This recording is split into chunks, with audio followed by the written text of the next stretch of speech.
एक बार की बात है, एक जंगल में एक शेरनी एक शेर के बच्चे को जन्म देती है। लेकिन बच्चे को जन्म देने के बाद वो शेरनी मर जाती है। शेरनी का बच्चा अभी बहुत छोटा होता है, उसे एक शेर की तरह जीना नहीं आता।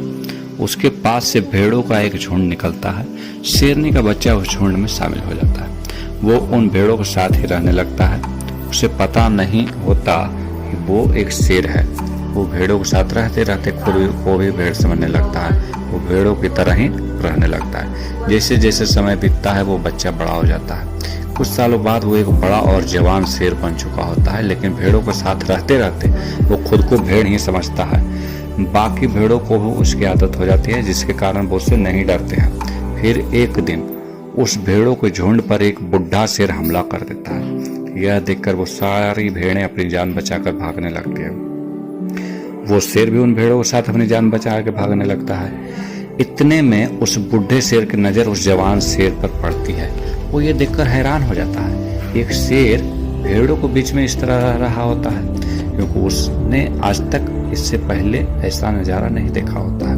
वो भूल जाता है कि वह शिकार करने आया है। वो बुढ़ा शेर उस दूसरे शेर की तरफ भागने लगता है। उस बुढ़े शेर को अपनी तरफ आते देख वो दूसरा शेर भी अपनी जान बचाकर भागने लगता है। काफी देर भागने के बाद वो बुढ़ा शेर उस जवान शेर को पकड़ ही लेता है। वो शेर एक भेड़ की तरह उस बुढ़े शेर से डर रहा होता है और डरते डरते उस शेर से कहता है, मुझे कुछ मत करना, मैं एक मामूली सा भेड़ हूँ। इतना सुनते ही वो बुढ़ा शेर समझ जाता है कि इसके साथ क्या हुआ है। उस जवान शेर को वो नदी के पास ले जाता है और उसे नदी में देखने को कहता है।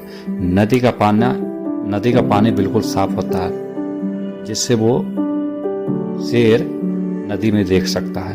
तो उसे अपना चेहरा दिखाता है। अब वो बुढ़ा शेर उसे अपना चेहरा देखने को कहता है, तो वो शेर उस बुढ़े शेर की तरफ देखता है। फिर वो बुढ़ा शेर उस दूसरे शेर को अपना शरीर पानी में देखने को कहता है। वो शरीर अपने पानी में देखता है। तुम मेरे शरीर और चेहरे को देखो, तुम समझ जाओगे कि मैं तुम्हें क्या समझाना चाहता हूँ, वो बुढ़ा शेर बोला। शेर देखता है कि उस बुढ़े शेर का चेहरा और शरीर बिल्कुल उसी की तरह है। उस जवान शेर को सब कुछ समझ में आ जाता है। उसे पता चल जाता है कि वो भेड़ नहीं बल्कि एक शेर है। इतना समझने के बाद वो जोर से दहाड़ता है। उसकी आवाज से पूरा जंगल कांप जाता है। अब उसका डर भी गायब हो चुका होता है।